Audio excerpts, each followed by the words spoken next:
Sial-sialnya ku bertemu. Kok ketemu aku sial sih? Enggak, itu cuma nyanyi doang. Kamu mau pesan apa nih Mas hari ini? Aku mau pesen Cuan Preso 2. Champreso 2, yang satu buat Iya, siapa? satu buat teman aku, bentar lagi datang. Siapa? Founder Hot Community. Hai guys. Oh, ini dia baru kenalin, diomongin. Andi.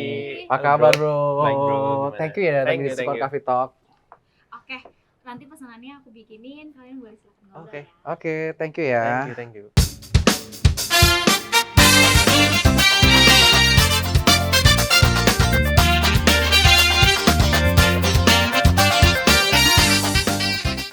Halo Cuan Troopers, apa kabarnya? Mudah-mudahan tetap luar biasa walaupun kondisi market sedang sangat bergejolak. Kembali lagi bersama saya Bernardus Wijaya di acara Sukor Coffee Talk, di mana kita akan bahas mengenai kehidupan para trader saham serta bagaimana strategi mereka menghadapi kondisi market saat ini. Dan hari ini kita kedatangan bintang tamu yang sangat spesial, yaitu Handi Erawan selaku founder dari Hot Community. Halo Handi, Halo, apa kabar? halo. Dan hari ini kita akan bahas isu yang lagi hangat banget di pasar modal Indonesia, yaitu adalah kaitannya mengenai kebijakan auto rejection yang menjadi simetris lagi. Nah, Handi, Yep. bagaimana pandangan kamu mengenai kebijakan baru ini? Oke, jadi kalau sebenarnya ini kebijakan normal ya, balik Yeah. normal lagi. Jadi kalau saya lihat tuh justru udah saatnya pasar modal kita itu balik ke eranya udah normal sebelum pandemik.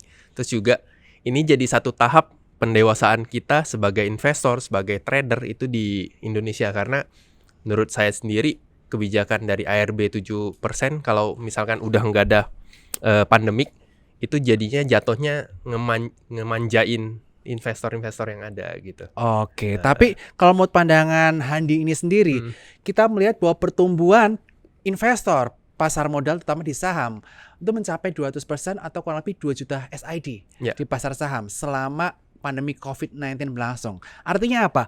2 juta investor tersebut belum pernah mengalami ARB simetris. Kira-kira pandangan Bro Handi mengenai hal ini bagaimana? Yang jelas pasti ya namanya belum pernah ngalamin pasti akan takut. Menurut gue sih nggak usah terlalu takut ya, bro. Karena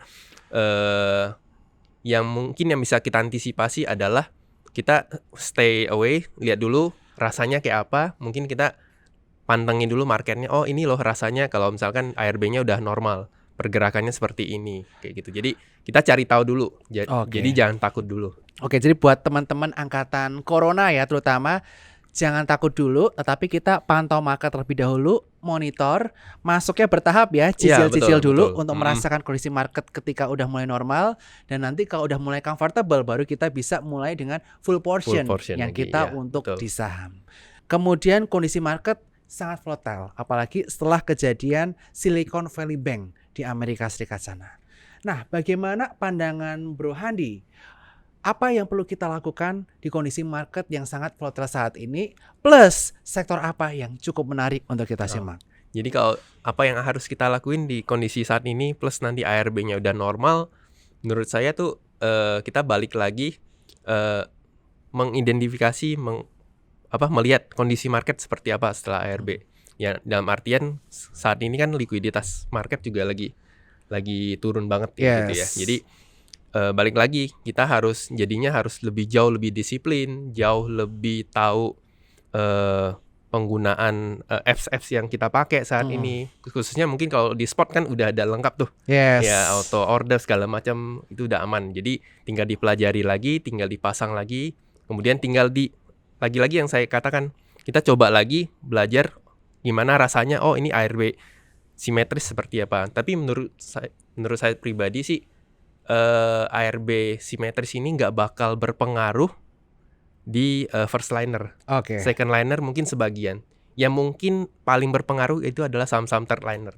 Ya. Jadi yang mungkin teman-teman investor, teman-teman trader yang suka trading di saham-saham third liner mungkin itu yang harus Lebih diwaspadai. hati-hati. Kayak gitu sih. Oke. Terus kalau ditanya sektor yang menarik untuk kondisi saat ini, saya melihat mungkin kita hanya nggak lihat per sektor tapi mungkin per momentum. Oke. Jadi momentum kita menjelang puasa dan lebaran itu mungkin sektor consumer dibantu juga dengan saat ini kan kondisi market nggak terlalu optimis, bahkan banyakkan fear. Ya. Jadi sebagian mungkin orang-orang mencari kesempatan atau mungkin memarkir modalnya itu di saham-saham yang defensif. Ya. Nah, jadi itu saya melihat ada dua kemungkinan, mungkin arahnya akan ke sektor-sektor defensif dulu gitu. Oke, jadi tahun ini terutama di kisaran bulan April kita harus lebih hati-hati ya. Betul. Kita masuk ke saham-saham sektor yang cukup defensif seperti consumer goods.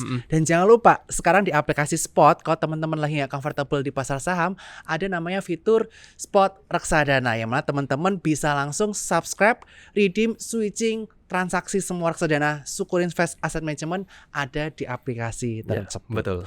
Nah, kaitannya mengenai kondisi market saat ini, terutama kaitannya mengenai perubahan aturan dari auto rejection. Kalau Bro Handi sendiri lebih comfortable auto reject-nya yang 7% yang asimetris atau yang simetris? Kalau saya karena udah pernah ngerasain dua model auto rejection, jadi saya melihatnya dari segi peluang itu jauh lebih besar peluangnya di ketika ARB simetris. Karena kadang kalau dulu sebelum pandemik itu kalau ada saham-saham yang mungkin turun ARB-nya 25%, nah dia kadang-kadang tuh kalau ada momentum dia bisa balik lagi ke area open-nya gitu. Jadi itu yang bisa kita manfaatin. Jadi kalau saya pribadi sih saya lebih suka dengan ARB simetris. Tapi volatilitasnya sama range-nya ada gitu. Oke, tapi tetap harus perhatikan Iya, trading betul. plan-nya ya. Iya, Dan betul. ketika spekulasi jangan lupa disiplin untuk Disiplin. melakukan stop loss. Iya. Dan Oke. spekulasi tentu harus ada hasil analisanya. Jangan Ya. hanya spekulasi pakai feelingmologi, itu sangat berbahaya. Spekulasi berdasarkan analisis dan riset yang udah kita lakukan ya, begitu betul. Bro. Oke Hendy, Yap. jadi ada konten kamu yang menarik banget nih buat aku, yaitu adalah kaitannya mengenai masuk sendal tapi terbang. Tapi kalau masuknya koper, kita ujung-ujungnya cut loss. Iya. Artinya apa? Ketika kita masuknya dikit, cuannya banyak, cuannya luber. Tetapi ketika kita masih banyak, ujung-ujungnya kita kalah dan malah cut loss. Dan ini sering banget terjadi di kalangan para trader, termasuk yang sudah profesional juga. Iya, betul. Nah, sebenarnya apa sih yang harus kita perhatikan sebelum kita mulai berinvestasi supaya kita mendapatkan imbal hasil yang sesuai harapan kita? Oke, jadi kalau berdasarkan konten yang saya buat tadi itu sebenarnya itu awal dari kita menjadi trader ataupun menjadi investor itu belum tahu yang namanya profile risk. Oke. Pertama, kedua itu dia belum mengerti yang namanya money management. Jadi dua hal ini yang menurut saya tuh penting untuk dikenalin dulu diri kita, profile risk kita apa, agresif atau mungkin moderat atau mungkin yang lebih suka yang defensif gitu. Jadi kita harus tahu dulu batasan-batasan diri kita ketika baru terjun di pasar modal, baru berinvestasi saham, kita harus tahu dulu. Oke. Kedua, money management. Ya. Yang dalam arti banyak kita lihat di luar itu orang cenderung mengabaikan money management. Tapi jatuhnya mereka hanya mengagung-agungkan yang namanya analisa gitu. Jadi money management itu diabaikan. Padahal money management itu yang membuat kita bisa bertahan di pasar modal itu sampai sekarang. Oke, jadi dua money hal management itu salah satu yang penting banget ya Iya, untuk betul. kita sebagai seorang investor. Porsinya harus kita atur demikian rupa sehingga ketika kalah kita nggak loss-nya banyak banget. Iya. Dan ketika menang kita juga bisa rata ya istilahnya, ada yang menang kalah jadi weightingnya ujung-ujungnya Iya, menang misalnya betul. seperti itu. Kalau Terus- Bro Handi biasanya satu portofolio berapa saham isinya dan weightingnya bagaimana? Oke, kalau di saat kondisi marketnya lagi super bullish, itu biasa mungkin bisa sampai 10 saham. Oke.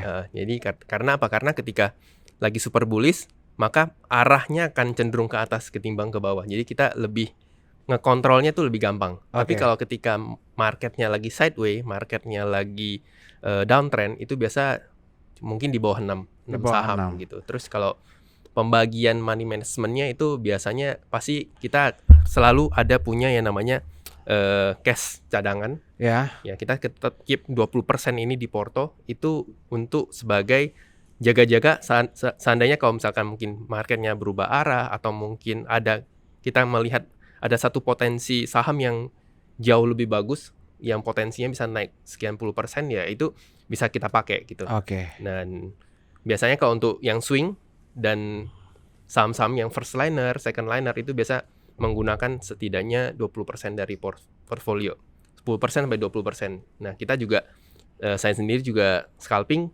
Ya scalping biasa pakai 5% dari portfolio gitu. Oke. Jadi semuanya harus terukur, semuanya harus rata sesuai dengan kemampuan kita.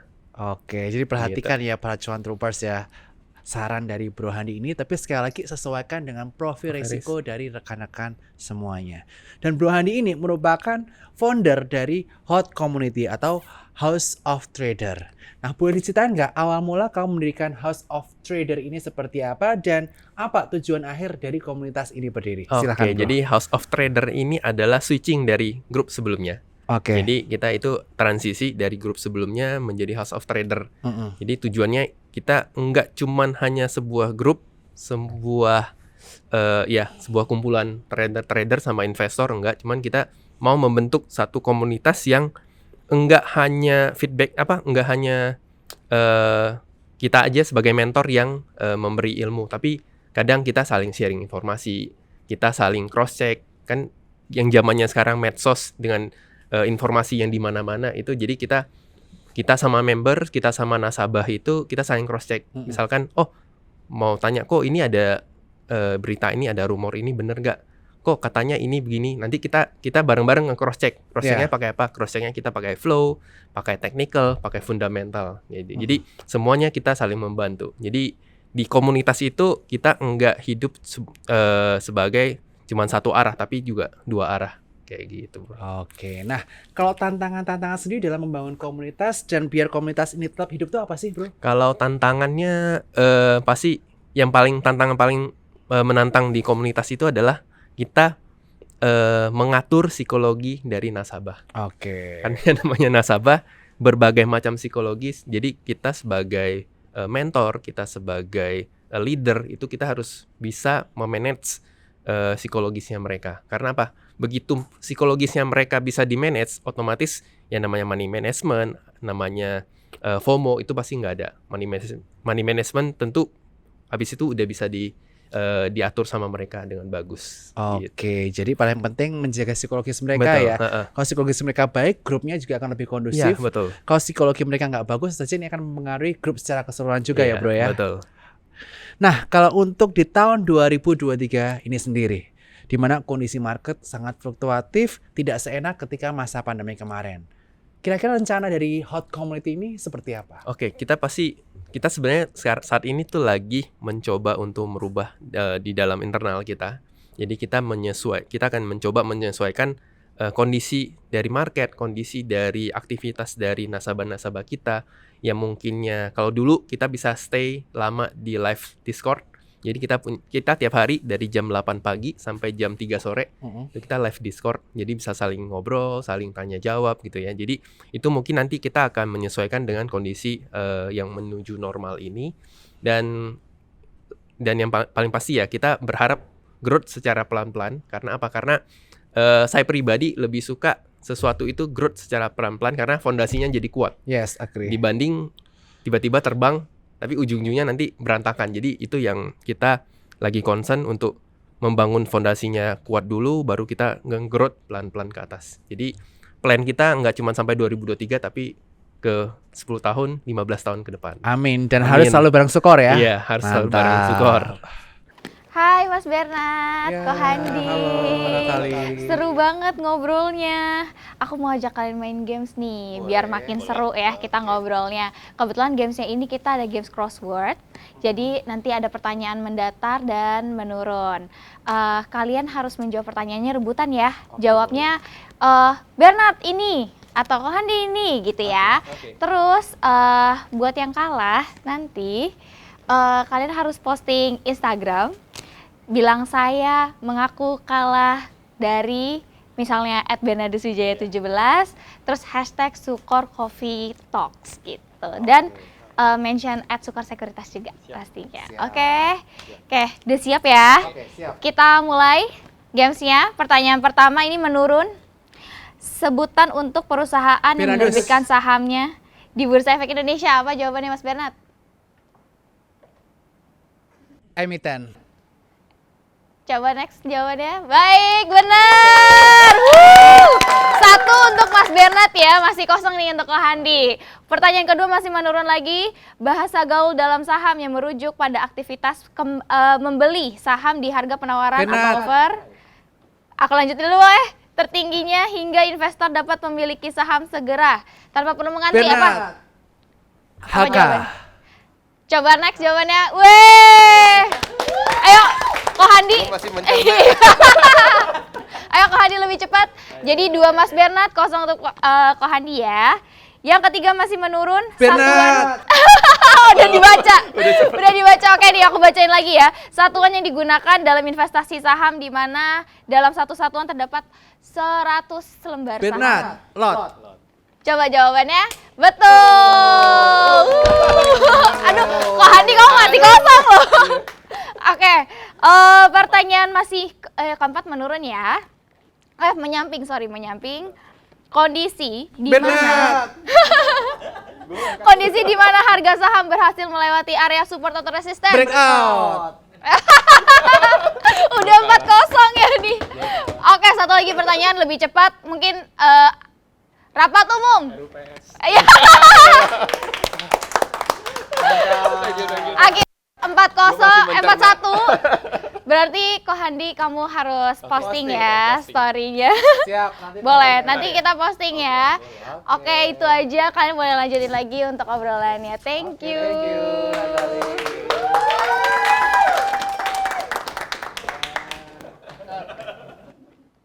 Oh iya Bro Handi, tentu saja kita dalam berinvestasi kita pasti memiliki tujuan dalam berinvestasi. Ada yang tujuannya untuk beli rumah, beli kendaraan pribadi, untuk masa tua, dan ada juga yang untuk mempersiapkan pernikahan. Dan aku dengar-dengar nih, Bro Handi kan baru aja nikah. Iya. Dan waktu itu pernikahannya itu menggunakan dana dari portofolio saham yang Bro Handi miliki. Atau mungkin Bro bisa sharing nih sedikit mengenai pengalaman Bro nikah dari hasil investasi saham. Silahkan Bro. Oke, jadi itu benar. Jadi tapi nggak seluruhnya, tapi sebagian besar ya dari dana hasil trading. Dan itu cuman yang mau saya share itu bukan karena dengan kita trading tuh bisa bisa nyampe target kita, impian kita, enggak. Cuman saya mau share tuh ada beberapa hal yang mesti kita perhatiin gitu. Jadi untuk saya bisa menggunakan hasil trading saya untuk pernikahan saya itu, yang pertama saya harus siapin dulu dana darurat. Saya harus siapin dulu kebutuhan saya sehari-hari selama beberapa bulan ke depan itu mencukupi. Jadi begitu dua hal ini udah aman, udah terkunci, itu psikologi saat trading tuh jauh lebih tenang. Jadi itu kuncinya sih sebenarnya. Oke, punya dana darurat dan juga proteksi sebelum kalian melakukan investasi Betul. atau trading. Aku pengen tanya mengenai personal dikit nih. Oke. Kaitannya mengenai momen terbaik yang pernah dialami oleh Bro Handi. Apa sih momen terbaik itu? Misalnya kamu habis cuan saham Beggar, atau kamu mendapatkan impian kamu, atau apa nih momen terbaik dalam hidup kamu? Momen terbaik kalau di konteksnya adalah saham, itu pasti salah satunya cuan Beggar. Itu pasti satu momen yang ini loh rasanya Beggar gitu. Kemudian yang kedua, saya berhasil keluar dari masa sulit ketika crash di pandemi. Secara psikologi mental kena, lalu berbalik pada akhirnya di penghujung tahun itu bisa tutup dengan porto yang plus gitu. Jadi itu udah cukup bangga karena saat pandemi crash itu porto mungkin habis sekitar 50%. Jadi habis itu kita bangkit. Nah, proses bangkitnya itu akhirnya bisa dilewatin, dan di tahun-tahun selanjutnya itu jadi sebuah kayak mentalnya udah berubah gitu. Jadi itu sebuah kebanggaan buat saya. Iya, luar biasa banget ya karena Bro Handi ini udah menjadi investor cukup lama ya. Di tahun berapa? Dari tahun 2018. 2018. Jadi ketika pandemi, ketika market crash, portonya hilang 50%, tapi mengakhiri dengan positif. Itu menjadi hal yang membanggakan banget sih Bro. Bener. Apalagi di tahun pandemi juga Bro mendirikan komunitas Hot Community tadi. Ya. Nah, kalau harapan kamu sendiri untuk Hot Community serta para traders di Indonesia di tahun 2023 ini apa?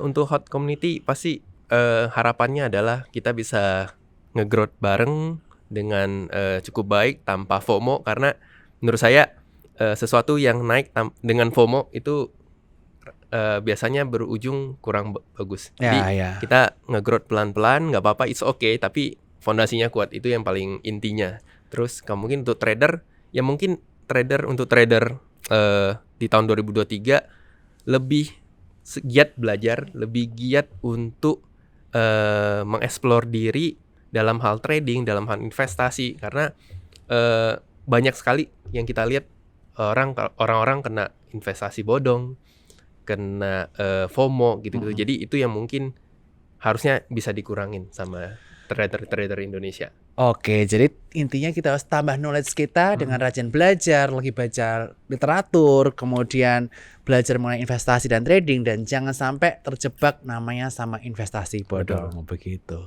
Oke, sekali lagi terima kasih Bro Thank you, bro. Handi Thank you, buat thank you. kunjungannya hari ini di Thank you, Sukor Coffee Talk, dan sampai jumpa di Sukor Coffee Talk episode selanjutnya. Bye bye.